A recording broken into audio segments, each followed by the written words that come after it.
We got some news to get into today, boys. Lots of 12.1 content dropping. Eggsy dropping the Prime sub. Thank you so much, man. Death Knight of our Scourge. We also got some new 12.1 armor sets to get into. Open world armor sets, some changes to how the catalysts and other things might work, tier set upgrades. Let's just get into this stuff here. First of all, the Midsummer Fire Festival is now live, going live on June 21st. This will go until July 5th. We have a few changes with Midsummer Fire Festival, but essentially the same stuff going on here. Run around the world and light your torches. Go kill the boss, queue up and do that, and get a bunch of cool aesthetical items that fit with the Midsummer Fire theme. And we also have aerial quests. Northern Kalimdor, Southern Kalimdor, Northeastern Kingdoms, and Southern Kingdoms, rewarding 50 Burning Blossoms. That is your new currency for this thing. It's the currency you'll be using to purchase all the aesthetical items and everything else. Turn up the heat with the Frost Lord Ahun. That's right, the new mount that you can get from this is absolutely glorious. A beautiful phoenix boy. Definitely going to want to get this one. A new quest, A Tale of the Frost Lord, introduces you to a fresh lead-in to the Ahun encounter. Guiding players through major cities within a dungeon, this breadcrumb draws champions back to the Midsummer Fire Festival, rewarding 15 Burning Blossoms on the first completion and 5 for every subsequent completion. You can queue up, as I said before, for the rock mount, basically going and killing this boss. There's a bunch of things you can drop, including aesthetics, a lot of cool armor sets and different things. So you're going to want to do this if you're a person who enjoys doing this kind of stuff. There's also the Flame of the Warden Midnight and the Flame Keeper Midnight achievements, which are the ones where you run around and light the torches all over the world for Horde and Alliance. There's a bunch of different locations that you're going to want to go light and get these achievements if you haven't done it before. There's also an updated version of this achievement that obviously includes the Midnight Zone, so you can go still do this even if you've previously gotten the achievement every single time.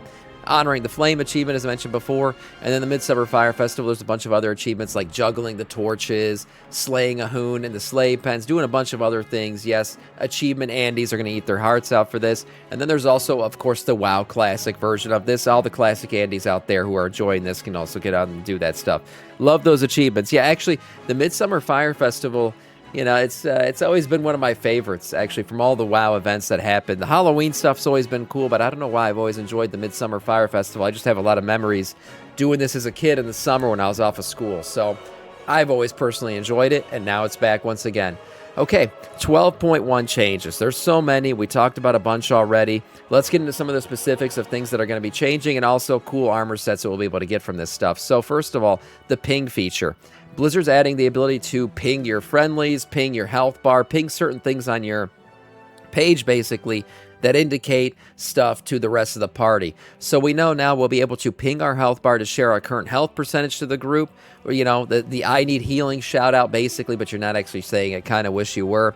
You can also ping resource bars, like the amount of mana you have, energy. So yes, when a healer needs mana, they can simply ping their own mana bar, indicating to the rest of the people that they need to, refill on mana. Ping your own action bars and share cooldown information as well, which helps people to know your external cool. Maybe you want to ping the lust. I mean, the rest of us can honestly see that with fatigue and everything else, but you could ping certain abilities, letting people know, like, hey, my cooldown for this isn't ready yet. Let's chill for a second, that kind of stuff. So the ping feature is getting completely updated and a bunch of stuff going on with that. When you ping your own spells or items, it also makes a unique noise and puts an icon on your spell over your head, so people can actually see the spell indicator and everything like that, indicating the spell is ready, whatever else is going on. There's also a bunch of new macro commands for pinging spells, pinging items, stuff like that. Raid frame pings. If you ping people in the raid, specific people, you'll actually see it in the raid frames indicated as well. So that's another nice little indicator that previously wasn't available. And then you can actually select how you want to use the ping system. Maybe you don't like pinging mobs, or you only want to use it for pinging health and stuff like that. You can actually make sure that you don't accidentally ping the boss in the room if you're trying to indicate something by going into the system and actually indicating that you no longer want to be able to ping mobs, stuff like that, making the ping system more customizable for yourself and depending on how you want to use it. So yes, the ping system, getting a bunch of really cool stuff. In other words, you could turn pings off. Yes, you can also do that. That's exactly what they're saying here. You can completely turn them off for certain features, whatever you want, depending on how you want to use it. Getting into other stuff here with Season 2 coming, we know, yes, 12.1 is going to bring Season 2. That means Season 2 of Delves, Mythic Plus, rating, and everything else. And the new Delve Nemesis boss. We know for last season we had the big Hall of Fame achievement, first 4,000 people to kill the boss, got into the Hall of Fame. Well, that whole Hall of Fame ended in 9 hours after the season went live. Turns out the boss is a little bit easier than people expected. And by the way, I haven't even done him yet. I still got to go do the Nemesis boss for this season. I will get it done, though. But right now, the way this thing is going to work for the next season is Blizzard's actually turning it into an achievement. And that achievement, the way it's going to work is if you kill the Nemesis boss in the first week of it going live, you will get the achievement. Blizzard's doing this because last time the 9-hour window was kind of ridiculous. So they at least want to give a week for everybody to get the, one of the first killers achievement. So that's how this will work this time. You will have basically 1 week to get in there and defeat the Nemesis boss to get the achievement. After that week, the achievement will no longer be available. So there you go. That's how this whole thing will work.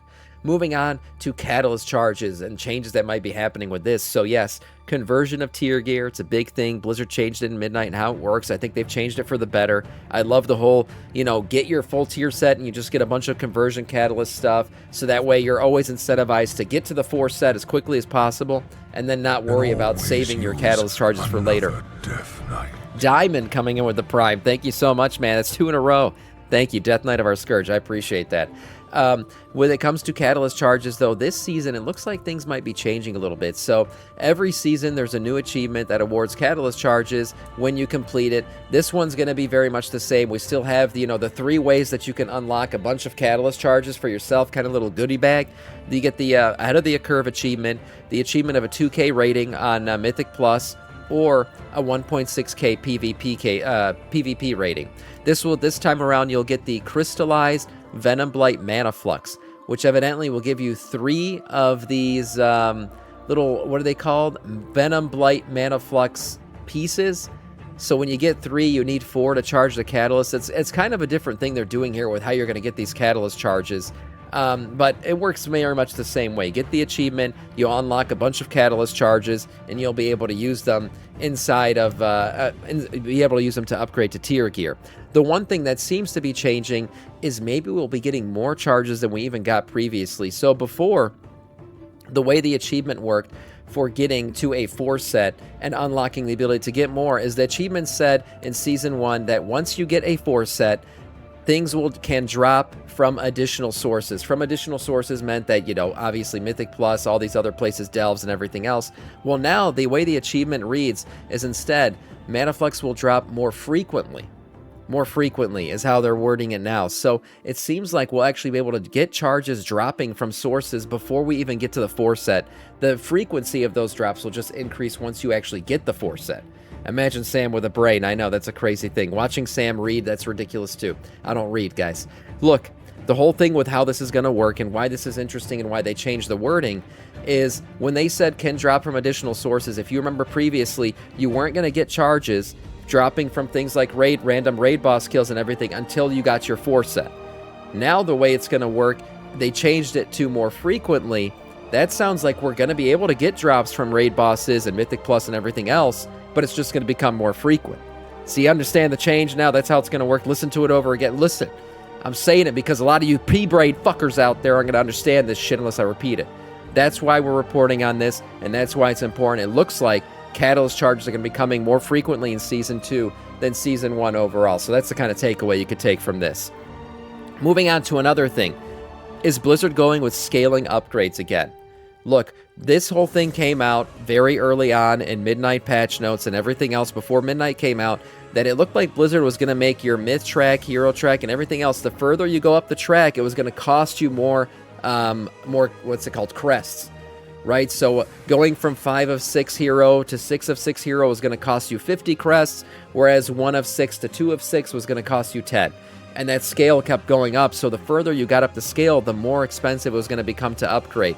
Well, Blizzard decided to scrap that entire thing, just go with a flat rate upgrade system before Midnight actually launched. Well, right now, the way the data mining's looking, it looks like Blizzard's put the scaling system back in. Now, whether or not they're going to launch with this, we don't know yet. But the scaling system is back in now. Now, we also have the whole system where you go beyond 6 of 6, right, with the new charges and everything else. Ascendant Void Course. So that's a whole other thing that's added to this upgrade system, besides the fact that we have a flat rate scaling system when it comes to crests. Now, if they add this scaling system of crests, it's going to make raiding even more elite than they've already made it with these 12.1 changes. And what I mean by that is, if you remember, 12.1 is bringing changes to how raiding and vault works. So if you kill heroic bosses, you will get myth track loot in your vault. Now that's pretty big. And if you're mythic raiding, you will get 6 of 6 myth track loot from your vault. That's crazy, because then you don't need crests anymore. If you're mythic raiding, you're going to be ahead of the mythic plusers finally, once again, because mythic plusers can only ever get a 1 of 6 item in their vault. That's the highest they can get, so that, which means they got to farm out crests. Mythic raiders don't have to do that anymore. And then heroic raiders are essentially getting the same shit as mythic plusers now. So that's a big thing. But if they have a scaling crest system, and mythic raiders don't need crests at all, you can imagine mythic raiding is just going to be so much more elite than anything else that we've seen prior to that. So you knew this was on Friday. Look, whether or not this happens, we're not sure yet. But if you actually scale up the crest system, the amount of crests you're going to need to actually upgrade gear all the way is going to be absolutely insane. So mythic raiding just becomes that much more valuable. Already, Blizzard's made raiding extremely valuable now in the coming expansion, or in the coming season, because of this whole myth track gear coming from a vault when you're doing heroic raids. That by itself is a big boon. Moving on to this is going to be even bigger. Don't forget also, Blizzard's changing the whole bonus roll. Bonus rolls are coming again in Season 2. And you don't need 2 charges anymore to bonus roll in raids. It is now just 1 charge, just like Mythic Plus. So Blizzard evening the scales a lot with raiding and Mythic Plus, which I've always said should be a thing. I think raiding is still the true end game of WoW. And yes, raiding should be extremely rewarding. So this is good to see. I like some of these changes. I don't want to see scaled, though, crest costs. I don't, because that just seems ridiculous. But if we get it, you heard it here first. Moving on to some aesthetical items. We got lots of aesthetic stuff to look at here. Open world loot, raid weapons, things like that. So let's just dive straight in here. First of all, we have new data mine armor sets from various outdoor content. First off, we have the dungeon armor sets. That's right. So some new dungeon looking armor sets, obviously Amani troll theme. These look pretty darn cool. We have the cloth and the plate and everything else. These look cool. Honestly, if you're going for an Amani troll theme, wouldn't it be cool if you could make an Amani troll and equip these items? Yeah.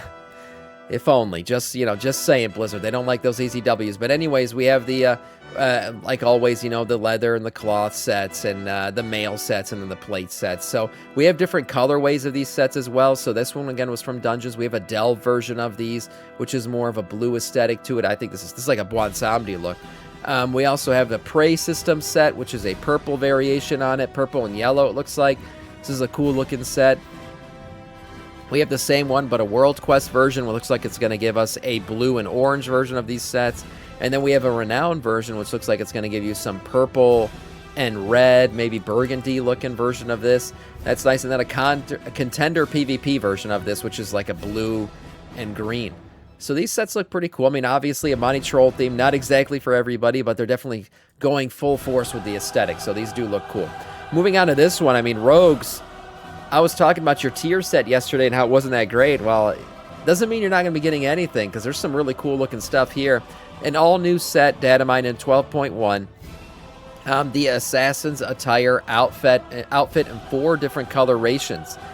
So these, I mean, obviously very roguey. Nice leather. Look at those stitches on the back of the thighs. Yeah. So we got some nice looking rogue. Honestly, this reminds me of like some classic rogue sets. These look like updated versions of some classic armor sets that rogues used to wear in the game. Nice little bandana here as well. We got, as I said before, 4 different the blacked out version. Man, this looks great actually. So yeah, some really cool looking stuff. How do you get these? It's pretty basic set. There's not much to say about it, though it does give a footpad sort of appearance. There is no other difference between the sets other than color, and not particularly, or they're not particularly ornate. The award separately from various activities rather than one bigger set from multiple options. So it doesn't look like we're sure of how you're going to get these yet, but I think they're a cool looking classic Andy set for any rogues out there who actually want this stuff. Moving on to this. This one's interesting because this actually looks like we're looting stuff already from the Hallow's End event that'll be coming in 12.1. So looking at this here, yes, Hallow's End chick sets. That's right. We're getting some wonderful looking Hallow's End pumpkins on the shoulders, pumpkins on the helm. I mean, yeah, if you've ever wanted to dress up and cosplay as a witch, this is going to be your time to shine, because these are some nice looking, girly looking sets, we can say. Oh, there's even one with a cat on the hat. Oh my god. All the cat ladies. Where's Conicia? Is she in the chat today? Look at this. We got a live cat on the hat. I mean, this is something that a lot of people are going to want for sure. Yeah, cat in the hat, cat on the hat. We got in WoW now. So, yeah, some nice looking armor sets here for anybody who likes that, you know, sexy witch aesthetic. I mean, why not? Yeah, you can get that now. It looks like in the Hallow's End event. Also, more outdoor weapons. Data mine here for 12.1. A lot of, yeah, I knew, yeah, Cadence is going to love that set too, definitely. So moving on here, we have some outdoor weapon models. Yes, obviously more Amani themed stuff. No surprise there. Looking good. As I said before, these would be great weapons to carry on your Amani troll that you can play as, right? Oh, no, we can't. Okay. Some cool looking, what is this, a two-handed sword here? A one-handed mace. We have a one-handed sword here. Also some wands. Nice looking fangy boys, kind of fitting the snake theme, right? That we're going to be getting some cool looking war glaives. Yeah, these are actually some cool looking war glaives. Definitely nice. And if you're into that, we got some daggers.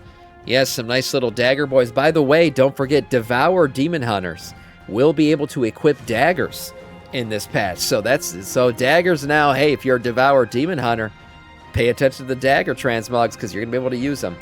Two-handed axes as well here. More Amani troll facing stuff. A two-handed sword for my Death Knight, maybe. Maybe not. We'll see. Some pole arms as well. Some staves here. Some nice looking staves. Yeah, some Amani troll looking stuff. Some cool looking bows. Okay, we got Amani troll bows as well. Some off-hander weapons, different stuff like that. We got to have, people are going nuts over the cat on the hat thing. Also, a bunch of other things here. We got, what is this, an offhander? Yep, we got an offhander tusk. A shield. Cool looking Amani troll shield. If I'm a Zandalari troll, honestly, I'm going to want this stuff. This just kind of fits their aesthetic, too. Crystallized weapons. What is this? Some new features. Crystallized axes and maces with varying color variations. Crystallized. Interesting. Why would we be getting these? I wonder where these are coming from, because this doesn't fit the Amani troll aesthetic. So these crystallized weapons, this kind of looks like Dry Knife shit or something. Or ethereal facing stuff. Interesting. Okay, so some crystallized armor. We also have Amani toy weapons. Okay. Nice looking, ooh, this is a nice looking sword here. Different stuff here. Okay, cool looking weapons. Yes, very Amani troll looking stuff. Okay, moving on here, we got raid weapons. Right, the raid's going to be giving us all new weapons, which means we're going to be getting some all new aesthetics as well with these stuff. So let's check this one out here. We got some one-handed axes. Interesting. Sam, check the Discord. I linked something for when you go bald. Well, I'll have to check that one out. Yeah, definitely. We have interesting looking axes here. Slimy boys. Yes, very snake-themed stuff. A lot of dripping venom-themed weapons here. What is this, a one-handed mace? Yep, a one-handed mace here. We have another one-handed sword. More venom drip. Man, there's going to be venom dripping off of everything, it looks like. A lot of this is giving me like Old God feels. It looks very fleshy, a lot of this stuff. More fangs, more flesh, more dripping venom. That's right, Blizzard going all out with the dripping venom. Fisters, we got the fisty weapons, right, with more dripping venom, obviously. Common theme here. Again, some daggers for all of you who can equip daggers. What the hell is it kind of a dagger is this? It's an interesting looking dagger. We have two-handed axes here with more, same kind of aesthetic. Two-handed maces as well, just bigger versions of what we already looked at. Two-handed swords, the big boy, the big slimy boy. Interesting, okay. A pole arm as well. I'll be honest, these aren't really doing it. These don't really look like epic raid weapons to me. Nothing really crazy sticking out here. Just a lot of slime, a lot of fangs, a lot of feathers, a lot of bones and tusks and stuff. A decent looking weapon. I mean, if you're a hunter, yeah, this is kind of cool. Some bows, more feathers and fangs and stuff. Some offhander weapons here. A shield. No surprise. Yeah, it kind of looks like the back of a turtle shell. Ooh, with a little scratch on it. That's kind of cool. So, yeah, I mean, these raid weapons, they're all right. They don't match any of the sets. You're right. They don't match any of the sets. They fit more with, like, the Outdoor World sets that we just looked at. They also fit with some of the other kind of the classic dungeon sets that are going to be coming and stuff like so. They fit with, like, the dungeon set, the regular dungeon set, the regular Outdoor World set, stuff like that. Yeah, definitely don't match with the tier sets at all. They're not that cool, to be honest. There's nothing epic about them. Yeah, fangs and venom, if you're into that. We're also getting a bunch of new masks and bracelets. That's right, bracelet models. Blizzard's embracing the bracelets in WoW. So we have these different bracelet colors, wood shapes. They bear strikes, resemblance, and friendship bracelets. Okay, so not sure how we're going to get these, but different colors of these different bracelets here. We also have a bunch of masks coming. Not sure if these are going to come in the Hallow's End event or what, but a bunch of new mask styles. So this looks like an abomination mask or something. We also have a, what is this one? Mogu mask? Yeah. Some cool looking Mogu masks. So we've never had a lot of, we've always had those classic old style masks. Oh, this one kind of looks like an old god mask. This one's kind of cool. So a lot of these, or a Shaw mask, a lot of these will be coming probably, I would guess, with the Hallow's End event. We've got a Tree Boy mask and a Witch mask. That's right. Just a classic looking Witch mask. So yeah, some more Hallow's End updates, it looks like, with some of this. And then finally here, we have a shark backpack. That's right. These things and some wings as well. So these are cosmetic cloaks coming. It looks like we have some Tuskar themed stuff. Interestingly enough, Tuskar, we know lots of them in Northrend. Last Titan's happening in Northrend. Maybe we're going to start to do a little bit more with Tuskar here going forward. But it looks like we have a shark boy. Not sure if this is animated or not, but it looks like a shark tied to your back. So if you want to act like you're the ultimate fisher or something, you can get this backpack. And then a bunch of wings. We've seen a bunch of wings on the store before. It looks like we're going to have more shots at getting wings in the game. So these two appearances, they look like they come from Delves. Okay. So Delves along with my Venom Nemesis for defeating the Nemesis boss. Okay, so these are awarded for defeating the Nemesis boss as well as Delve stuff. So yeah, if you want some wings, looks like you're going to be getting that as well. Nice looking stuff there. Overall, plenty of cosmetics. We looked at all this stuff. Lots of stuff coming. We'll keep updating more of the mechanical things and changes coming in 12.1. But for today, that is all in terms of news.